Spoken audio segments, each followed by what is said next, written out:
কোনো হিন্দু পণ্ডিত যদি বলে সে ঈশ্বর ভগবান পরমাত্মাকে দেখেছে, আমি ওনাকে বলেছিলাম কোরআনের কয়েকটা আয়াত কোট করে, আমি তারপরে বলেছিলাম যে আপনাদের একটা ধর্মগ্রন্থ আছে, নাম হচ্ছে কেন ও উপনিষদ। উপনিষদ অনেকগুলো আছে, প্রায় 200-র কাছাকাছি। এর মধ্যে মূল স্ট্রিম যে উপনিষদ প্রায় 18খানা। এই 18 উপনিষদের মধ্যে কেন বলে একটা উপনিষদ আছে। কেন উপনিষদ প্রথম অধ্যায় মন্ত্র নম্বর 5 আর 6 মন্ত্র বলছে। মন্ত্র পড়বো নাকি? পড়া যাবে? নচেত তখন আবার কে কি বলে যে হুজুরকে ডেকে নিয়ে আসলো ওয়াজ করতে, আর হুজুর মন্ত্র শুরু করে দিয়েছে। আর পাশে যদি আবার হিন্দু মা বোনেরা থাকে, তার আবার ভাববে যে কি ব্যাপার, আমরা তো এখানে নামযজ্ঞ আজকে কীর্তন দিইনি, কীর্তন কোথায় শুরু হলো আমরা তো জানিই না। আচ্ছা, মন্ত্র কি বলছে দেখেন।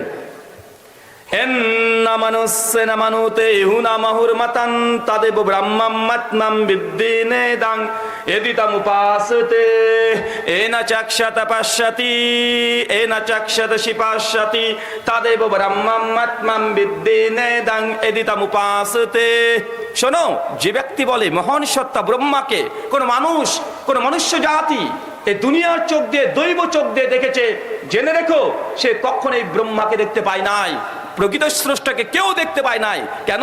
কারণ যিনি ঈশ্বর হবেন, পরম ব্রহ্ম হবে, তাদেব ব্রহ্মাত্মাম বিদ্যিনেদাং এদিতাম উপাসতে, এই ব্রহ্মাকে কেউ দেখতে পাবে না। তার মানে বোঝা যাচ্ছে সনাতন হিন্দু ধর্ম অনুযায়ীও মহান সত্তা ঈশ্বর যদি প্রকৃত ঈশ্বর হয়, তাকে দুনিয়ার এই চোখ দিয়ে কেউ দেখতে পাবে না। আল্লাহকে যেমন দেখা যায় না, প্রকৃত স্রষ্টাকে কেউ দেখা যায় না। আমি পণ্ডিতজিকে বলেছিলাম, পণ্ডিতজি শাস্ত্র বলছে ঈশ্বরকে দেখা যায় না, আর আপনি বলছেন আপনারা নাকি দেখতে পান, তাহলে কে সত্যবাদী? হয় আপনি ঠিক বলছেন আর ধর্মগ্রন্থ ভুল বলছে আপনার, অথবা ধর্মগ্রন্থ ঠিক বলছে আপনি মিথ্যা বলছেন। যে কোনো একজন মিথ্যাবাদী হতেই হবে।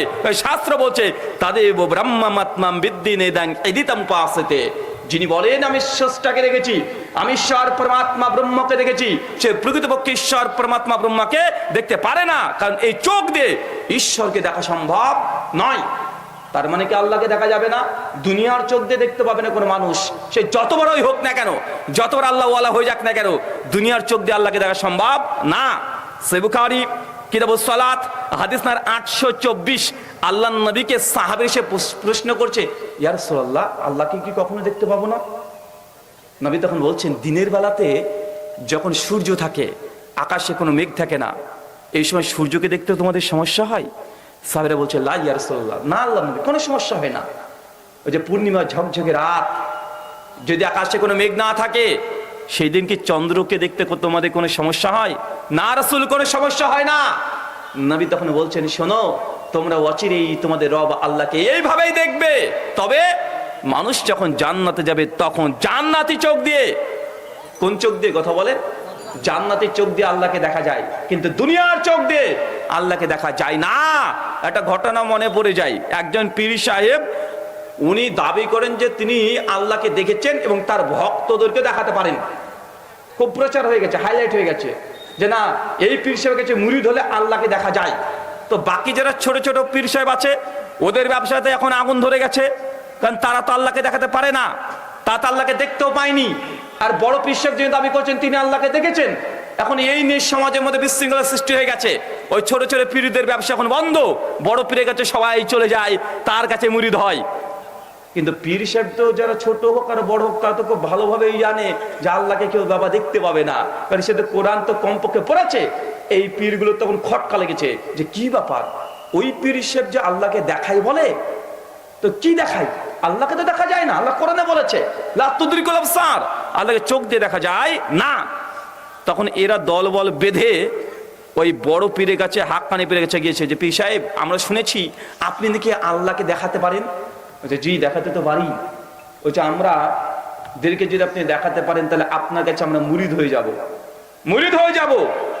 আপনি কি দেখাতে পারবেন? বলছে অবশ্যই পারবো, কেন পারবো না, আর আমি তোমাকে আল্লাহকে একদম দিবালোকে দেখিয়ে দেবো। বলছে আচ্ছা ঠিক আছে। কিন্তু এদের ভিতরে আনচান আনচান করছে, আরে আল্লাহকে তো দেখা যায় না, কোরআনে আছে, কিন্তু এ হুজুর কিভাবে বলে পীর সাহেব যে আল্লাহকে দেখাবে, আবার চ্যালেঞ্জ করছে। আচ্ছা ঠিক আছে, কবে দেখাবেন? বলছে এবার অমাবস্যার রাতে চলে আসবে। কারণ অমাবস্যার রাতে পীর সাহেবের বাড়িতে সবাই দলবদ্ধ হয়ে দাঁড়িয়ে আছে, আর বলেছে তোমাদের যতগুলো মুরিদ আছে সব মুরিদগুলোকে নিয়ে আসবে, মানে ছোট পীর সাহেবের যত মুরিদ আছে সবগুলোকে নিয়ে আসবে। সবার সামনে তোমাদেরকে দেখিয়ে দেব আল্লাহকে দেখা যায় দেখিয়ে দেব। ওনারা করেছেন কি, অমাবস্যার রাতে ছোট ছোট পীর সাহেব তাদের সব মুরিদকে নিয়ে বড় পীরের বাড়িতে চলে এসেছে।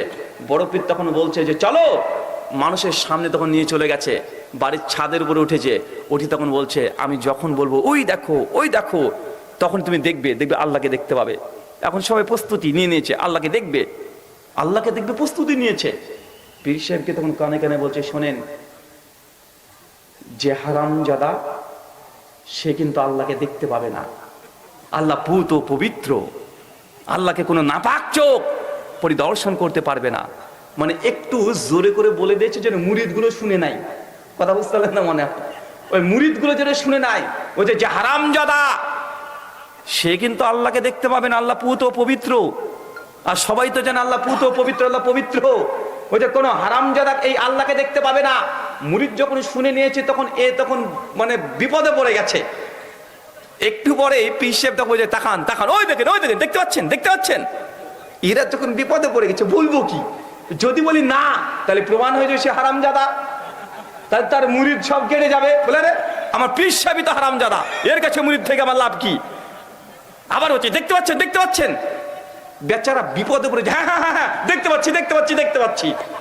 তো আমাদের সমাজে ধরেন এইভাবে ভেলকিবাজি দিয়ে মানুষকে কলাকৌশল ছল চাতুরি দিয়ে আল্লাহ সুবহানাহু ওয়া তাআলা পথ থেকে অনেক মানুষ অনেককে দূর করে রেখে দেয়। আছে না নয়? কথা বলেন। আরে আছে। আল্লাহ সুবহানাহু ওয়া তাআলা আমাদের বোঝার তৌফিক দান করে, আমিন। সম্মানিত সুধী, আলোচ্য বিষয় যে আমলে জান্নাতে ঘর পাওয়া যায়। দুটো জিনিস স্পষ্ট ক্লিয়ার, আগে বিশ্বাস করেন, ইয়াকিন রাখেন, মৃত্যুর পর জীবন আছে। একজন তরুণ যুবক এসে বলছে, রাহুল ভাই আপনার আলোচনা খুব ভালো লাগে আমার। আপনার সঙ্গে নাস্তিকদের অনেক ডিবেট দেখেছি, কোরআন এন্ড মডার্ন সায়েন্স নিয়ে অনেক বক্তব্য দেখেছি, মুসলমান খ্রিস্টানদের সঙ্গে ডিবেটও দেখেছি, হিন্দুদের সঙ্গে দেখেছি, নাস্তিকদের সঙ্গে দেখেছি। আমি জানি আপনি অনেক পড়াশোনা করেন, তবে আমি একটা প্রশ্ন আপনার কাছে করতে চাই। আমি বলুন কি প্রশ্ন? উনি তখন বলছেন যে আপনি এত পড়াশোনা করেও আপনি কবর আযাবে কিভাবে বিশ্বাস করেন? আচ্ছা কেন? বলছে কবরে যে আযাব হয় এর প্রমাণ কি? তা আমি কোরআন আর হাদিস থেকে প্রমাণ দিই। বলছে না এগুলো তো ঠিক আছে, বুঝলাম। উনি আমাকে উত্তর দিয়ে বলছেন যে ছোট থেকে আমার খুব শখ কবরের আযাব দেখব। জান্নাত জাহান্নাম পরকাল তো পরলৌকিক জীবনে মৃত্যুর পরে দেখা যায়, কিন্তু কবর তো দুনিয়াতেই থাকে। তো দুনিয়াতে তো অন্তত দেখতে পাবো যে কবর আযাব কিভাবে হয়। উনি তখন বলছেন যে ছোট থেকেই আমি এটা দেখবই, নিয়াত আমার আছে। তা আমার বাড়ির পাশে একটা ফুটবল ময়দান আছে, আমরা ফুটবল খেলি, আর তার পাশে একটা কবরস্থান। তো মাঝে মধ্যে যখন জোর করে একটু বলটাকে কেউ মেরে দেয়, বলটা তখন কবরের মধ্যে ঢুকে যায়, ভয়ে কেউ আনতে যায় না। কিন্তু আমার শখ আমি কবর আযাব দেখবো। বারবার কবরের মধ্যে নামি, বলটাকে তুলি আর তাকে দেখি, কই কবর আযাব তো হয় না, কই কবরে আযাব। আর হুজুররা বলে একটা সাপ আছে ৭০খানা মাথা, একবার ছল বলে ৭০ বছর সে ব্যথা অনুভব করবে, যন্ত্রণা অনুভব করবে। কই আমি তো দেখতে পাচ্ছি না। আরে কত কি হুজুররা বলে যে এমন ভাবে কবর চাপ দেয় তার ডান পাজর বাম পাজরের মধ্যে লেগে যায়, চিৎকার মারে। কই আমি তো দেখতে পাই না। আজ পর্যন্ত দেখিনি, কয়েক ১০০ বার কবর আমি নেমেছি, কিন্তু কবরে কোনো আযাব আমি লক্ষ্য করতে পারি নাই। অতএব রুহুল আমিন ভাই আপনি যতই বলেন আমি কবর আযাবকে বিশ্বাস করতে পারি না, আমার সন্দেহ আছে, এ বিষয়ে আমার সংশয়। আমি তখন তাকে বলেছিলাম, ভাইজান স্বপ্ন দেখেন, স্বপ্ন দেখি মানে স্বপ্ন দেখে স্বপ্ন দোষশুদ্ধ হয়ে যায়।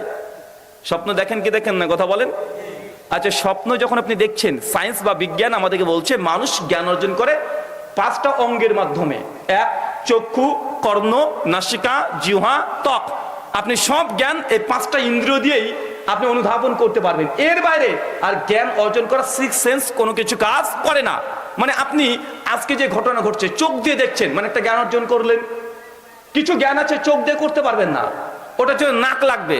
আপনাকে একটা সুগন্ধি গোলাপ ফুল দেওয়া হয়েছে, ওটা চোখ দিয়ে আপনি দেখে বুঝতে পারবেন না। বা অনেকগুলো সেন্ট আছে, বিভিন্ন রকমের আতর পারফিউম আছে, আপনাকে চোখ দিয়ে দেখে আপনি বলতে পারবেন এটা কি সেন্ট না। এর জন্য কি লাগবে? নাক লাগবে। অনেক কিছু খাবার আছে যেটা চোখ দিয়ে দেখে আপনি জ্ঞান অর্জন করতে পারবেন না। টেস্ট বোঝার জন্য জিহ্বা লাগবে, লাগবে কি লাগবে না? লাগবে। আর ব্যথা অনুভব করার জন্য ত্বক লাগবে, কোনটা ঠান্ডা কোনটা গরম আপনি চোখ দিয়ে দেখে সহজে বলতে পারবেন না, আপনি ধোঁকা খেয়ে যাবেন। হতে পারে ডুপ্লিকেট এখন এআই দিয়ে আগুন আছে, ডুপ্লিকেট বরফের ছবি আছে, এত চমৎকার তৈরি করে মাঝে চোখকে ধোঁকা দিয়ে দেয়, আছে না নাই? কিন্তু এই যে তাপ বোঝার জন্য আপনার এই ত্বক লাগবে, লাগে কি লাগে না? বিজ্ঞান আমাদেরকে শিক্ষা দেয়, এই বস্তুবাদী শিক্ষা আমাদেরকে শিক্ষা দেয় মৃত্যুর পর যে পরমার্থিক জীবন, পরলৌকিক জীবন, এই জীবনে আল্লাহ সুবহানাহু ওয়া তাআলা আমাদেরকে আবার পুনরুত্থান করবেন, ডে অফ জাজমেন্ট, বিচার দিনের মালিক। এই দুনিয়াতে এই সমস্ত বিচার হয়ে যায় না, এই দুনিয়ার পরেও আল্লাহ সুবহানাহু ওয়া তাআলা আরো একটি আমাদের জন্য ব্যবস্থা করে রেখেছেন, যে দুনিয়াতে যারা অন্যায় করবে তাদের জন্য সাজা, আর যারা কল্যাণকর কাজ করবে তাদের জন্য পুরস্কার। আর এই পরমার্থিক জীবন এটা অবধারিত, এটা থাকতেই হবে নিশ্চিত। যদি না থাকে তাহলে দুনিয়াটা অনার্থক হয়ে যাবে, জোর যার মুল্লুক তার হয়ে যাবে। যদি পরকাল না থাকে তাহলে ভাই বলেন তো, এই দুনিয়াতে ন্যায় বিচার পাওয়া সম্ভব? কেউ নিয়ে এসে দিতে পারবেন ন্যায় বিচার?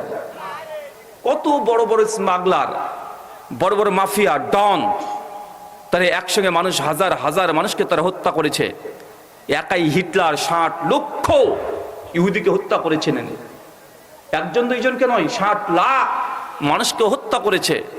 দুনিয়ার আদালতে তার কোনো শাস্তি হয়নি, সে স্বাভাবিকভাবেই মৃত্যুবরণ করেছে।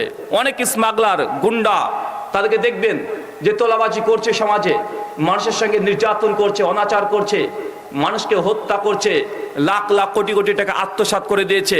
কিন্তু এই দুনিয়াতে তাদের কোনো বিচার হয় না। আর বিচার হলেও এই 2 বছর 1 বছর জেলে আছে, তারপরে আবার বেরিয়ে চলে আসছে, আবার সে মস্তানিগিরি করছে। তাহলে যদি পরকাল না থাকে তো বিচার কোথায় হবে? একটা প্রশ্ন আসে না? তাহলে এই দুনিয়াটা হয়ে যাচ্ছে জোর যার মুল্লুক তার, পকেটে যার টাকা আছে সে আইনকে নিজের পকেটে রেখে দেয়। সে যদি অন্যায় করে সেটা অন্যায় থাকে না, সেটা ন্যায় হয়ে যায়। এই জন্য আল্লাহ সুবহানাহু ওয়া তাআলা তিনি আহকামুল হাকিমিন, তিনি সর্বশ্রেষ্ঠ বিচারক। তিনি মৃত্যুর পরে আবার জীবন দেবেন, আর সেই দিনে আমাদের বিচার হবে। যদি বিচার না হয় মৃত্যুর পরে, এই দুনিয়া আমরা কেন ভালো কাজটাই বা করব? কেন করব? কেন দান করব? কেন সাদকা করব? কেন মানুষের সঙ্গে কল্যাণকর কাজ করব? এই প্রশ্নগুলো জিজ্ঞাসাবাদ চিহ্ন চলে আসে।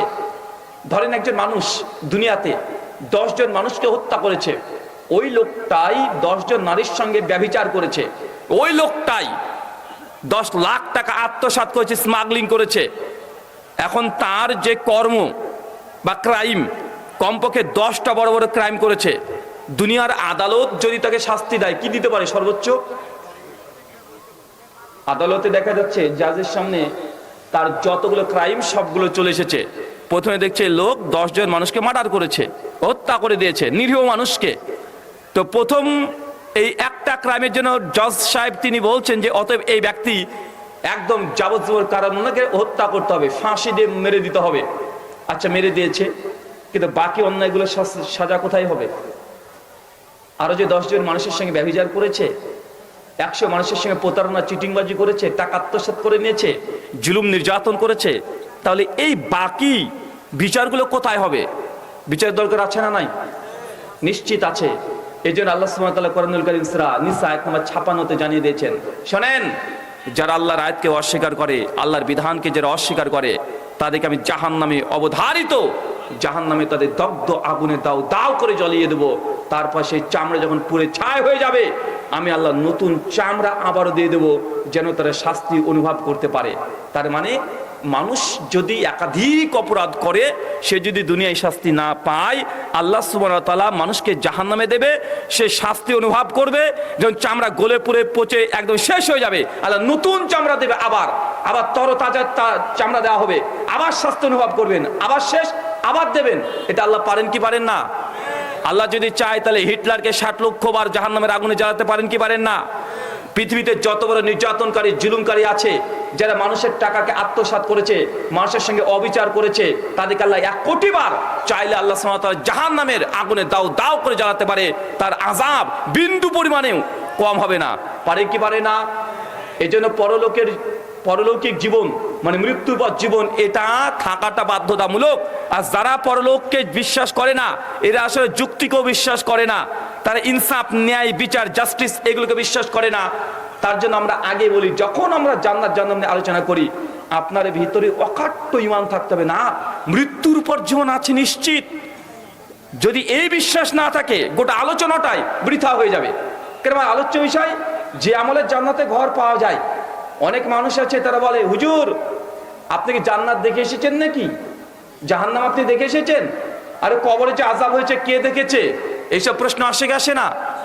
অনেক মানুষের সংশয় আছে, যে জান্নাত আছে, জাহান্নাম আছে, ফুলসিরাত আছে, কবরে আযাব হয়, হাসরের মাঠে ডে অফ জাজমেন্ট বিচার হবে, কে বলেছে? এর কোন প্রমাণ আছে?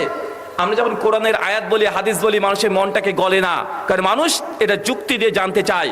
মানুষ চায় যে চাক্ষুষ কোনো প্রমাণ আছে না নাই, কে দেখে এসেছে? আমি তো বলবো আমার নবী দেখে এসেছে। এসে জিজ্ঞাসা নাই, আল্লাহ নবীকে যখন মেরাজে আল্লাহ নিয়ে চলে গেলেন, জান্নাত জাহান্নাম সব দেখছেন। মিশকাত হাদিস নম্বর 4912। আল্লাহ নবী যখন প্রবেশ করেছেন তখন দেখছেন কিছু মানুষ কে আল্লাহ সুবহানাহু ওয়া তাআলা উল্টো করে ঝুলে রেখে দিয়েছে। নবী ফেরেশতা জিবরিলকে জিজ্ঞাসা, জিবরিল এরা কারা? দেখে তো আমার উম্মত মনে হয়, কে এরা যে উল্টো করে ঝুলিয়ে রাখা হয়েছে? আল্লাহ নবীকে জিবরিল সেই দিন বলেছেন, ইয়া রাসূলুল্লাহ এরা আপনার উম্মতের খুতাবা, এটা হচ্ছে বক্তা, এরা মানুষকে ভালো ভালো কথা বলতো কিন্তু নিজেই আমল করতো না। তার মানে বোঝা যাচ্ছে যে আল্লাহ নবী তিনি স্বচক্ষে জাহান্নাম পরিদর্শন করেছেন। করেছেন কি করেন নাই? করেছেন। তিনি গোটা জাহান্নামকে ঘুরে ঘুরে দেখেছেন যে কোন পাপ করলে কোন আযাব হয়, কোন পাপ করলে কোন শাস্তি হয়। আল্লাহ নবী নিজেই এগুলোকে আমাদের দলিল প্রমাণ সহকারে তিনি বলে দিয়েছেন। এখন আপনি যদি মনে করেন যে না আল্লাহ নবীর কথাকে মানবো না, তাহলে এটা আপনার ব্যক্তিগত বিষয়। কিন্তু আপনি যদি ইসলামকে মানেন, ঈমান যদি আপনার থাকে, মৃত্যুর পর জীবন এটা অবধারিত, এটাতে বিশ্বাস রাখতেই হবে। যে না রাখেন আপনি প্রকৃত মুমিন হতে পারবেন? কথা বলেন। ঈমানের যে রুকুনগুলো আছে তার মধ্যে অধিকাংশ সব গায়েব। আমানতু বিল্লাহ, আল্লাহর প্রতি বিশ্বাস। কেউ কি আল্লাহকে দেখেছেন? কেউ কি বলতে পারবেন আল্লাহকে দেখেছি? যদিও এখন কিছু কিছু হুজুর আছে, পীর সাহেব আছে, তারা বলে হ্যাঁ হ্যাঁ আমি আল্লাহকে দেখেছি। কে বলে 99 বার, কে বলে 100 বার, কে বলে 1000 বার, কে বলছে প্রতিদিন আমি আল্লাহর সঙ্গে দিদার করি। বলে কি বলে না? আরে আল্লাহকে বিশ্বাস করে তো গায়েবে বিশ্বাস। আরে গায়েব কখনো দেখা যায় না, অদৃশ্য, এটা আনসিন ওয়ার্ল্ড। এই দৃশ্যমান এই চক্ষু দ্বারা আমি আল্লাহ আমাদের রব আল্লাহকে দেখতে পারবো না। এই বিষয়ে পুরো আমার একটা ঘটনা মনে পড়ে। আমি যখন বসবাস করি আমাদের ইন্ডিয়াতে, তো আমার বাড়ি থেকে প্রায় 22 কিলোমিটার, প্রায় 16 কিলোমিটার দূরে একটা মন্দির আছে হিন্দু দাদাদের। মন্দিরটা হচ্ছে কালী মন্দির। কালী মানে বোঝেন তো? আবার দেখবেন কালো কুচকুচে একদম, আর এক হাত জিহ্বা বের করে রেখে দিয়েছে। কালীর আবার অনেকগুলো রূপ আছে, অনেকগুলো রূপ আছে। একটা হচ্ছে শ্মশান কালী, যেটা দেখবেন সাইজে একটু ছোট হয়, আর কালো কুচকুচে, গোটা শরীরটা কালো কুচকুচে হয়, এটা হচ্ছে শ্মশান কালী। আর যে কালীটা সবচেয়ে বড় করে উৎসব করা হয় এটাকে বলে শ্মশান, যেটা হচ্ছে শ্যামা কালী। ওর রংটা অনেকটা নীল বর্ণের, দেখতে পান না ভাইজান? পায়ের তলে দেখবেন মহাদেব শিব শুয়ে আছে, পাশে একটা কলকি গাঁজা রাখা আছে। আমি শুধু চিন্তা করি, মানে বাবা হলে কি গাঁজা খেতে হয়? বাংলাদেশে দেখবেন অনেক পীর সাহেবরা আছে না ভাইজান, গাঁজাখোর পীর আছে না নাই? হিন্দু দাদাদের মধ্যে আমি দেখেছি যে তাদের মধ্যে বাবার সংখ্যা খুব কম, সব মায়ে বেশি। লক্ষ্মী মা, কালী মা, সরস্বতী, জগদ্ধাত্রী, মনসা, সব মা। ওই গুনে গুনে কয়েকটা বাবা পাওয়া যায়, যে বাবাটা পাওয়া যায় ওই বাবাটাও শুয়ে থাকে মা কালীর পায়ের নিচে, পাশে আবার গাঁজা আছে। আমাদের পীর সাহেবরাও দেখবেন অনেক জায়গাতে, মাছ ভান্ডারি পীরের দরবারে যাবেন, দরগায় যাবেন, পাশ দিয়ে হেঁটে যাবেন, আপনি ওই পাশ দিয়ে গেলে আপনি অজ্ঞান হয়ে যাওয়ার সম্ভাবনা আছে। কেন? গাঁজার গন্ধে, মানে এত পরিমাণে গাঁজার ধোঁয়া ওড়ে ওইদিকে। আপনি যদি গাঁজা খেতে অভ্যস্ত না হন, মানে ওর যে সেন্ট, যা ধাক, যা তেজ, এই তেজে আপনি অর্ধেক মাথা চক্কর দিয়ে উঠবে, বাবা কোথায় এলাম রে বাবা। তো এই ঘটনা প্রায় দেখা যায়। তো আমাদের ওই মন্দিরে যিনি পণ্ডিত আছে উনি একদিন বলছেন যে এখানে যে কালী আছে না, এটা জাগ্রত দেবী। আর গোটা এলাকাতে প্রচার আছে জাগ্রত দেবী মানে মাঝে মাঝে জেগে যায়, তাজা হয়ে যায়, হেঁটে বেড়ায় মন্দিরে। আমি বলছি এটা মূর্তি, এবার হেঁটে বেড়ায় কিভাবে? এ তো আশ্চর্য বিষয়, অলৌকিক মৌজিদা মিরাকেল বিষয়। আর আমার বাড়ি থেকে বেশি দূরে না, 16-17 কিলোমিটার দূরে। আমার খুব শখ যে এখন জাগ্রত একজন দেবী দেখবো। আর আমার যেহেতু পূর্বপুরুষ সকলেই হিন্দু, আমার পিসিমা আমার বাড়িতে এসেছিলেন, তো আমি তখন বললাম যে পিসিমা আমি তোমার সঙ্গে ওখানে যাবো। তখন আমি এত বড় না, দাড়িটার কিছু নেই, ছোট মানুষ আমি।